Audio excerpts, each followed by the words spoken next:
నమస్కారం. భారతీయం వార్తలకు స్వాగతం. ఈరోజు మనం బాపట్ల జిల్లా ఖాజీపాలెం నుంచి ఒక విశేషమైన ఆరోగ్య కార్యక్రమానికి సంబంధించిన వార్తను మీ ముందుకు తీసుకువస్తున్నాం. ఖాజీపాలెంలోని షాయి ఆరోగ్య కేంద్రంలో కేవలం ఒక సంవత్సరం కాలంలో 150 ప్రసవాలను విజయవంతంగా నిర్వహించిన డాక్టర్ గౌతమిని ఘనంగా సన్మానించారు. ఈ సందర్భంగా నిర్వహించిన కార్యక్రమంలో రాష్ట్రీయ స్వయం సేవక్ సంఘ్ దక్షిణ క్షేత్ర ప్రచారక్ శ్రీ భరత్ కుమార్ గారు ముఖ్య అతిథిగా పాల్గొన్నారు. అలాగే నూజివీడు సీడ్స్ అధినేత శ్రీ మండవ ప్రభాకర్ రావు గారు, ఆయన సతీమణి శ్రీమతి ఆశాప్రియ గారు కార్యక్రమంలో పాల్గొని డాక్టర్ గౌతమిని అభినందించారు. ఈ కార్యక్రమానికి మంగళగిరి ఎన్ఆర్ఐ హాస్పిటల్స్ అధినేత శ్రీ నర్సరాజు గారు, షాయి సంస్థల ప్రతినిధి శ్రీ కరుణరాజు గారు, శ్రీ లక్ష్మీపతి గారు, ప్రముఖులు, వైద్యులు, ఆసుపత్రి సిబ్బంది తదితరులు హాజరయ్యారు. ఒక సంవత్సరంలో 150 ప్రసవాలు నిర్వహించడం కేవలం ఒక సంఖ్య మాత్రమే కాదు, 150 కుటుంబాల్లో కొత్త జీవితానికి స్వాగతం పలికిన సందర్భం, 150 కుటుంబాల్లో ఆనందాన్ని నింపిన సందర్భం. సాయి ఆరోగ్య కేంద్రం అందిస్తున్న వైద్య సేవలను, డాక్టర్ గౌతమి మరియు సిబ్బంది చేస్తున్న కృషిని ఈ సందర్భంగా పలువురు ప్రముఖులు అభినందించారు. మరి ఈ కార్యక్రమంలో ఎవరు ఏమన్నారు? సాయి ఆరోగ్య కేంద్రం అందిస్తున్న సేవలు ఏమిటి? డాక్టర్ గౌతమికి ఏ విధంగా సన్మానం చేశారు? ఈ పూర్తి వివరాలను మా ప్రత్యేక కథనంలో ఇప్పుడు చూద్దాం. అలాగే దీంతో పాటు ఫస్ట్ టైం ఇండియాలో ఫ్రీ మెడికల్ కాలేజ్ స్టార్ట్ చేసాం. ఈ మెడికల్ కాలేజ్ ఉద్దేశం ఏంటంటే, మనకి ఇలాంటి రూరల్ ప్లేస్ లో ఎలా అయితే డెడికేటెడ్ గా డాక్టర్స్ ఇప్పుడు వర్క్ చేస్తున్నారు, రేపు ఇలాంటి హాస్పిటల్స్ పెట్టినప్పుడు మనకి రూరల్ ఏరియాలో వచ్చి ఇక్కడ నుండి సర్వ్ చేయాలి అంటే డాక్టర్స్ కావాలి అని చెప్పి సద్గురు గారు ఏం చేశారంటే ఈ మెడికల్ కాలేజ్ ఎస్టాబ్లిష్ చేశారు. ఈ medical college completely free education, మొత్తం పీజీ కూడా ఫ్రీగానే ప్రొవైడ్ చేస్తుంది. ట్రస్ట్ మొత్తం ఎడ్యుకేషన్ అంతా. తర్వాత వాళ్ళు కంప్లీట్ అయిన తర్వాత వాళ్ళు ఈ పర్టికులర్ లొకేషన్స్ వచ్చి సర్వ్ చేయడం జరుగుతుంది. అందరికీ కూడా జీతాలు నార్మల్ గానే ఉంటాయి, ఎక్కడ మార్కెట్ కి తక్కువ ఎక్కడ ఉండవు, మామూలుగానే ఉంటాయి. కానీ బట్ రూరల్ ఏరియాస్ లో వచ్చి వర్క్ చేయాలి అనే ప్రపోజల్ అయితే కండిషన్ పెట్టి మన అడ్మిషన్స్ ఇవ్వడం జరుగుతుంది. ఇంకొక సంవత్సరం తోటే ఫస్ట్ బ్యాచ్ బయటకు వస్తారు, ఒక 50 మంది పిల్లలు. దాంట్లో ఒక 2-3 ఇక్కడ కూడా రావడం జరుగుతుంది. అది రీసెర్చ్ చేశాము. అలాగే 1500 మందికి ఇన్పేషెంట్ సర్వీసెస్ మనం సర్వీస్ చేశాము. అలాగే 150 మంది పిల్లలు ఈ హాస్పిటల్లో పెట్టారు. ఎందుకంటే కావాల్సిన మంచి యాక్టివిటీ ఎక్కడ దొరుకుతున్నారు ఇక్కడ తప్ప. అండ్ ఈ 150 మంది పిల్లలు ఇక్కడ డెలివరీ ప్రాసెస్ అంతా నిజంగా చాలా సాఫ్ట్ గా ఇంత బాగా తెప్పించినందుకు గౌతమి గారికి చాలా చాలా చాలా థ్యాంక్స్ అండి. గౌతమి గారి గురించి ఇందాక చెప్పాను గెస్ట్ కి. ఇనాగ్రేషన్ అయిపోయింది ఆ రోజు 2024 డిసెంబర్. స్టేజ్ మరి ఆర్గనైజ్ అయిపోయి పైకి వెళ్ళారు. ఆయన లంచ్ చేసిన తర్వాత నాకు మనసులో ఒక చిన్న డౌట్ ఉంది. అవుట్ పేషెంట్ అయితే ఏదో ఒక డాక్టర్ తీసుకొచ్చి మనం రిక్వెస్ట్ చేసి పెట్టి ఎవ్రీడే నడిపిస్తాం. ఇన్ పేషెంట్ కూడా పర్వాలేదు, డెలివరీ ఎలా చేస్తాము, ఇదేమో గైడ్ని కూడా స్టార్ట్ చేసేమన్నారు, ఎలా చేస్తాము అని మైండ్ లో ఉంది. సరే దొరికింది కదా టైం లోపలికి వెళ్ళి, స్వామి కొద్దిగా కష్టంగా ఉంటుంది, ఇంత రిమోట్ ఏరియాలో గైనిక్ కాకుండా జ్ఞానం పెడతాం, అసలు పెట్టిందే మన Madan child hospital, Madan child కాకుండా ఇంకొక చేస్తూ ఉంటారు విద్యను. అయితే నేను స్వామి ఇక్కడ మరి డాక్టర్ దొరకదు, నేను ముందే చెప్పాను చేసేవాళ్ళు భగవంతుడు చేస్తారు, మనసులో మీకేంటి నేను చేస్తున్నాను బాగా పక్కన పెట్టి నువ్వు ప్రయత్నం వచ్చి అన్ని జరుగుతాయి. డాక్టర్ రెడీగా ఉన్నారు, టైం వస్తుంది, వాళ్ళు వస్తారు, వాళ్ళు లాంగ్ టైం ఇక్కడ ఉంది సర్వ్ చేస్తారు వాళ్ళు. అదే first doctor first delivery start అయింది ఇక్కడ. ఫస్ట్ డెలివరీ స్టార్ట్ అయినప్పటి నుంచి గౌతమి మేడం గారు ఉన్నారు, తర్వాత సార్ వర్క్ చేశారు. సో ఇందాక నర్సరాజ్ గారు చెప్తున్నట్టు లాంగ్ కాదండి, మీరు పర్మనెంట్ రిటైర్మెంట్ ఇక్కడ, రిటైర్మెంట్ తర్వాత మీ క్వార్టర్స్ కూడా ఇక్కడ ఇస్తాను, మీరు ఇక్కడే ఉంటారు. Okay, thank you so much అండి. ఫస్ట్ ఆఫ్ ఆల్ అగైన్ అందరికీ కూడా ఇంత మంచి యాక్టివిటీ ఇంత రిమోట్ విలేజ్ లో చేస్తున్నందుకు చాలా చాలా సంతోషం. అండ్ మాకు ఈ అవకాశం ఇచ్చినందుకు మీ అందరికీ, అలాగే సభ్యులు గారికి, అలాగే భగవాన్ బాబా వారికి మా కృతజ్ఞతలు తెలియజేస్తూ జై శ్రీరామ్.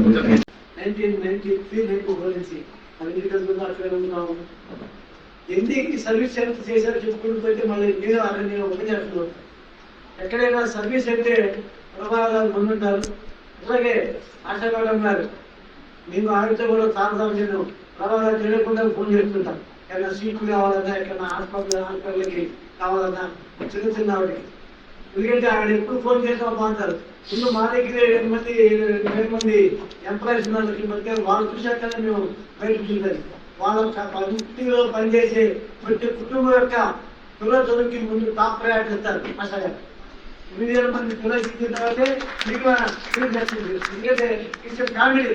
ఎందుకంటే అయ్యో గారు చుట్టుపక్కల చెప్తున్నారు చాలా గొప్ప గైనకాలజిస్ట్ వచ్చిందండి, చాలా గొప్ప వైద్య బృందం ఉంది ఇక్కడ, చుట్టుపక్కల గ్రామాలందరూ కూడా ఇక్కడ వస్తున్నారు, చాలా డెలివరీలు అయినాయి, ఆ ఊళ్ళో తొందరలో కూడా చెప్పుకుంటున్నారు.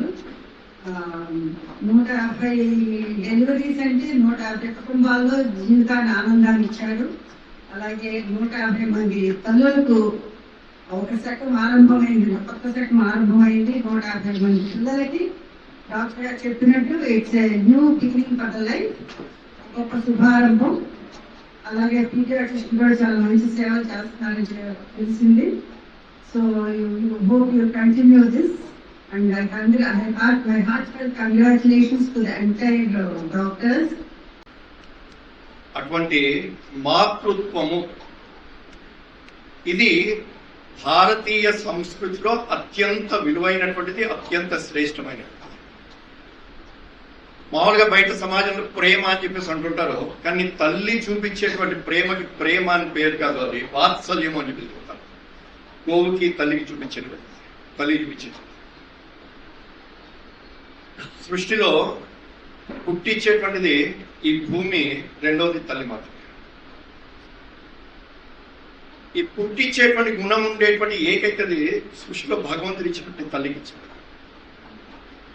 పాశ్చాత్య సంస్కృతి యొక్క ప్రభావంలో పడిపోయి నా క్యారీలు, నా ఉద్యోగము, సంపాదన అనేటువంటి భావనతోని భగవంతుడు తనకు మాత్రమే ఇచ్చినటువంటి ప్రత్యేకమైనటువంటి తల్లి తత్వాన్ని, మాతృత్వాన్ని కూడా వదులుకోవడానికి పాశ్చాత్య సంస్కృతిలో పడిపోతున్నారు. ఇది దురదృష్టం. నీకు సాఫ్ట్వేర్ ఉద్యోగం కావచ్చు, ఇంకో కంపెనీ సీఈఓ కావచ్చు, ఇది చేయడానికి ఇంకోరు ఉన్నారు. కానీ పిల్లలు పుట్టించేటువంటిది, ఒక తల్లిని, ఒక పిల్లవాడిని పుట్టించేటువంటిది, పాపను పుట్టించేటువంటిది భగవంతుడు ఇంకోటికి ఇవ్వలేదు, తల్లికి మాత్రం ఇచ్చాడు. దీన్ని మర్చిపో. అటువంటి శ్రేష్టమైనటువంటి మాతృత్వాన్ని భగవంతుడు ఇచ్చినటువంటి దాన్ని ఒక అదృష్టంగా, వరంగా భావించవలసినటువంటి మన యొక్క సంస్కృతి. కానీ ఈ రోజున పాశ్చాత్య సంస్కృతిలో పడి ఇది తప్పు, దీంట్లో పడిపోతే నా జీవితం నాశనం అయిపోతుంది, నా క్యారియర్ నాశనం అయిపోతుంది ఎందుకు అనేటువంటి ఆలోచన కలిగేటువంటి ప్రమాదంలోకి ఈ రోజున భారతీయ సంస్కృతి, హిందూ సంస్కృతి పడుతుంది. సత్యసాయిబాబు గారు హిందుత్వం అంటే చెప్పారు. హిందూ అంటే హెచ్ అంటే హ్యుమానిటీ, మానవత్వము. ఐ అంటే ఇండివిజువాలిటీ, వ్యక్తిత్వము. ఎన్ అంటే నేషనాలిటీ, జాతీయ భావన, దేశభక్తి. టీ అంటే డివినిటీ, దైవత్వము. యు అంటే యూనిటీ, ఏకత్వము. హిందూ అంటే కేవలం ఏ దేవుణ్ణి ఎలా పూజించాలి, ఏ వ్రతం చేయాలి, ఎలా బొట్టు పెట్టుకోవాలి కాదు, ఈ 5 శ్రేష్టమైనటువంటి గుణాలు ఉండేటువంటిది హిందూ అంటే. అటువంటి హిందుత్వాన్ని ఆధారము చేసుకొని సమాజంలో ఒక చక్కటి మార్పు కోసము సత్యసాయిబాబు గారు ప్రయత్నం చేశారు. ఈ రోజున వారి అడుగుజాడలో, వారి యొక్క స్ఫూర్తితో మధుసూదన్ సాయి గారు కూడా చేస్తున్నారు. బట్ కేవలము భక్తితో పూజించడం మాత్రమే కాదు, నా జీవితానికి సార్థకత తీసుకురావడం కోసం నేను పనిచేయాలి. ఈ రోజున పత్రుని గారు కానీ, వెంకటేష్ గారు కానీ ఇక్కడ సేవ చేస్తున్నటువంటి అనేక మంది వచ్చిన ఆయా దగ్గర నుంచి ప్రారంభిస్తే ఒక విశాల కుటుంబంగా క్యాంపస్లోకి వచ్చి కార్యక్రమంలో పాల్గొన్న తర్వాత ఆశ్చర్యమేస్తుంది. ఒక తెలియనటువంటి ఒక పాజిటివ్ వైబ్రేషన్ ఉంటుంది. ఒక 5 సంవత్సరాల తర్వాత ఊహించండి, ఈ 150 మంది పిల్లలు ఎల్కేజీ, యూకేజీలకు వేస్తూ, ఆ చిన్న చిన్న అడుగులు వేస్తూ, బ్యాగులు వేసుకొని, యూనిఫామ్ వేసుకొని, ఆ 150 మందిని 5 ఏళ్ల తర్వాత ఇక్కడ కలిపారనుకోండి, ఎలా ఉంటుందో ఒకసారి ఊహించండి. ఇదే హాస్పిటల్ నువ్వు పుట్టావురా, ఈవిడ నీకు డెలివరీ చేసింది అని చెప్పేసి చూపించినప్పుడు పిల్లవాడికి అర్థం అవుతుందో కాదో, కానీ అది చూసినప్పుడు మనకు ఉండేటువంటి తృప్తి ఎక్కువ ఉంటుంది. జీవితంలో బాపట్లో కానీ, గుంటూరులో కానీ రకరకాల హాస్పిటల్ ఉన్నప్పటికీ ఈ గ్రామంలో కూడా అటువంటి వైద్య సేవల్ని అందించి ఇక్కడ ఉండేటువంటి ప్రజలకి అటువంటి సదుపాయాన్ని కలిగిస్తూ ఒక జీవితాన్ని సార్థకం చేసుకోవడం కోసం చేసినటువంటి ప్రయత్నం. 3 పిల్లర్స్ కనబడుతున్నాయి. దీని మీద నమ్మినటువంటి, దీని మీద పట్ల విశ్వాసం ఉండేటువంటి పేషెంట్స్ ఉన్నారు, తల్లులు ఉన్నారు, కుటుంబాలు ఉన్నాయి. ఒక జీవన వ్రతంగా స్వీకరించి కేవలం ప్రొఫెషన్ గా కాకుండా ప్యాషన్ గా చేసేటువంటి సిబ్బంది, డాక్టర్లు కానీ, నాయాలు కానీ, నర్సులు కానీ కనబడుతున్నారు. అమెరికాలో పెద్ద డాక్టర్ గా పనిచేస్తూ అక్కడ నుంచి తిరిగి వచ్చేసిన తర్వాత విజయవాడ, గుంటూరులో, మంగళగిరిలో ఉండేటువంటి ఎన్ఆర్ఐ హాస్పిటల్ నడుపుతూ చివరికి ఆ సక్సెస్ఫుల్ లైఫ్ నుంచి ఒక పర్పస్ఫుల్ లైఫ్, మీనింగ్ఫుల్ లైఫ్ కోసం అని చెప్పేసి తన గ్రామానికి వచ్చేసి ఈ హాస్పిటల్ని నడుపుతున్నటువంటి నర్సరాజు గారు కానివ్వండి, కర్మరాజు గారు కానీ, లక్ష్మణ్ గారు కానీ, రకరకాల వ్యక్తులు ఎవరైతే ఉన్నారో, మా గ్రామము జనని జన్మభూమి, కాబట్టి మా గ్రామానికి మేము ఏమైనా చేయాలి అనేటువంటి భావంతో, అందులో ఏమి పొందాలి కాదు ఏమి ఇవ్వాలి అనేటువంటి ఆలోచనతో ఆ విధంగా పనిచేసేటువంటి ఈ 3 రకాల టీమ్స్ ఏవైతున్నాయో వీటిని చూసినప్పుడు చాలా ఆనందంగా ఉంది. భగవంతుడు ఎట్లా పనిచేస్తున్నటువంటి వాళ్ళందరూ కూడా అటువంటి ఆశీస్సులు అందిస్తూ ఈ కార్యక్రమాన్ని ఇంకా ముందుకు తీసుకెళ్ళడం కోసం అందరి యొక్క సహకారంతో ఒక చక్కటి మార్గదర్శనం చేస్తూ ఇక్కడ ఉండేటువంటి గ్రామస్తులందరి యొక్క, చుట్టుపక్కల ఉండేటువంటి గ్రామాల యొక్క ప్రజలందరూ కూడా కావాల్సిన వైద్య సేవలను ఇస్తూ ఒక విశాలమైనటువంటి కుటుంబంగా మనందరం కూడా కలిసి జీవించడానికి దాని యొక్క ధ్యేయ వాక్యం ఏదైతుందో వన్ వరల్డ్ వన్ ఫ్యామిలీ అనేటువంటి అటువంటి భావంతో మనందరం కూడా ఉండి ఒకరికొకరు సహకరిస్తూ ఆనందంగా జీవిస్తారని చెప్పి ఆశిస్తూ ఈ అవకాశం ఇచ్చినటువంటి నాకు కూడా, పెద్దలకు కూడా ధన్యవాదాలు తెలుపుతూ పూర్తి చేస్తాను. అది గౌతమి రామాగారు గారు